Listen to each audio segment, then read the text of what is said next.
Hello friends, তোমাদের সকলকে আমার চ্যানেলে স্বাগত। আজকে আমি শিম আলু বড়ি দিয়ে ঝোল করব। শীতকালে কিন্তু গরম গরম ভাতের সঙ্গে খুবই ভালো লাগে এই শিম বড়ি আলুর ঝোল।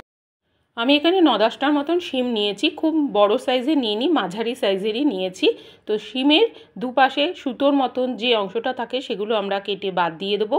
আর আমি শিমগুলোকে আগে থেকেই ধুয়ে নিয়েছিলাম, আর আমি এই শিমগুলো দুভাগ করে নেব। তোমরা গোটাও রেখে দিতে পারো, বেশি বড় হলে দুভাগ করবে, মাঝারি হলে গোটাও রাখা যায়। এইভাবে আমি সমস্ত শিমগুলোকে সুতোগুলো ছাড়িয়ে দুভাগ করে রেখে দেবো। আর নিয়েছি দুটো মাঝারি সাইজের আলুর খোসাটাকে আমরা ছাড়িয়ে নেব। তোমরা আলুর খোসাটা ছাড়িয়ে নেবে, তারপর আলুগুলোকে দুভাগ করে লম্বা লম্বা করে কেটে নেবে। ঠিক আমি যেভাবে কাটছি সেইভাবেই লম্বা লম্বা করে কেটে নিতে হবে। তারপর আমরা কি করব, আলুগুলোকে সব কাটা হয়ে গেলে আমরা ভালো করে আলুগুলোকে ধুয়ে নেব। তো ধোয়ার জন্য আমি একটা পাত্রে জল নিয়ে নিয়েছি। এবার আলুগুলো কাটা হয়ে গেছে, আলুগুলোকে আমি ভালো করে একবার ধুয়ে নেব। ধুয়ে নেবার পর আমি জলের মধ্যে একটু নুন দিয়ে আলুগুলোকে ভিজিয়ে রেখে দেবো, যাতে আলুগুলো কালো না হয়। আর একটা টমেটোও আমি এর মধ্যে অ্যাড করব। এরপরে আমি একটা কড়াইতে সর্ষের তেল দিয়েছি, আর বড়িগুলোকে 15টা মতন বড়িকে আমি ভেজে নিয়েছি। সেই তেলের মধ্যেই একটা শুকনো লঙ্কা আর তেজপাতা আর 5 ফোড়ন দিয়েছি। দিয়ে একটু যখন ফোড়নের গন্ধটা বেরাবে তখন আমি এর মধ্যে আলুগুলোকে অ্যাড করে দেব। আর আলুগুলোকে ভাজবার জন্য একটু নুন আর কাশ্মীরি লঙ্কার গুঁড়ো দিয়ে দেবো। দিয়ে ভালো করে একটু ফ্রাই করে নেব। ফ্রাই করে নেওয়ার পর আমি কেটে রাখা শিমগুলো এর মধ্যে অ্যাড করব। শিমগুলো অ্যাড করার পর ভালো করে শিম আলু ভালো করে ভেজে নেব।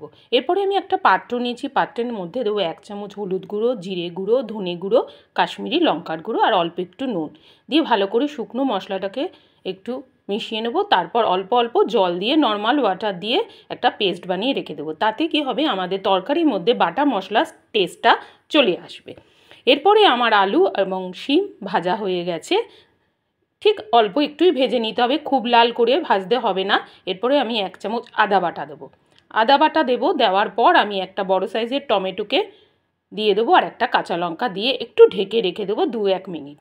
তারপর আবার ঢাকনা তুলে নেবো। ঢাকনা তুলে নেওয়ার পর এর মধ্যে যে আমি বাটা মশলাটা তৈরি করে রেখেছিলাম, জিরে, ধনে, হলুদ, কাশ্মীরি লঙ্কার গুঁড়ো দিয়ে, সেটাকে অ্যাড করে খুব ভালো করে মশলাটাকে কষিয়ে নিতে হবে।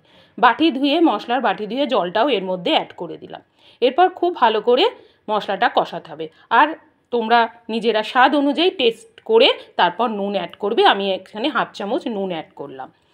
তারপর ভালো করে যখন দেখো কষে গেছে, তখন আমি ফুটন্ত 2 কাপ গরম জল এর মধ্যে অ্যাড করে নেব। একটু ঝোল ঝোল হবে যেহেতু, জলটা একটু বেশি দিতে হবে। 5 মিনিট ঢাকা দিয়ে আমি রেখে দেবো। 5 মিনিট পর ফিরে এসেছি, দেখো আলু সেদ্ধ হয়ে গেছে আর শিমগুলোও আমার সেদ্ধ হয়ে গেছে। এরপরে আমি যখন সেদ্ধ হয়ে গেছে সব কিছু, এরপর ভাজা বড়িগুলো অ্যাড করে দেবো। ভাজা বড়িগুলো কিন্তু লাস্টেই অ্যাড করতে হবে। আমি এখানে একটু 1/2 চামচ গুড় দিয়েছি, তোমরা চিনিও দিতে পারো আবার নাও দিতে পারো। এরপর আবার 2-3 মিনিট ঢাকা দিয়ে রেখে দিলাম। দেখো বড়িগুলোও আমার ভালো গোটা গোটা রয়ে গেছে, ভেঙে যায়নি। আর 1 মুঠো ধনেপাতা এর ওপর দিয়ে ছড়িয়ে দেবো। 2 মিনিট স্ট্যান্ডিং টাইম রেখে দেবো গ্যাস বন্ধ করে। দেখতেই পেয়েছো যে কিভাবে আমি শিম আলু বড়ি দিয়ে ঝোল করেছি। এই ঝোলটা কিন্তু খুবই টেস্টি খেতে, তোমরা একবার ট্রাই করে দেখতে পারো।